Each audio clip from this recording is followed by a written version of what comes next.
may dagat. Ito tayo sa bye-bye. May dagat. Ayun nga, yes mo. Uy, nakaswimming na kaagad. Ang dali naman. Mabilis. Kalublob na kaagad.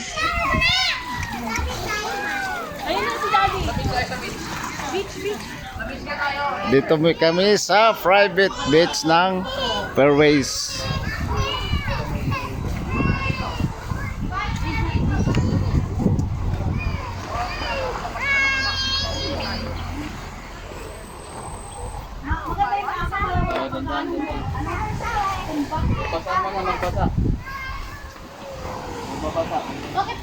Bakit nandito ka? Doon ka kayo yan?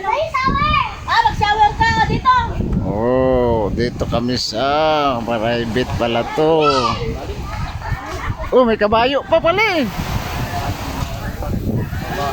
May kabayo.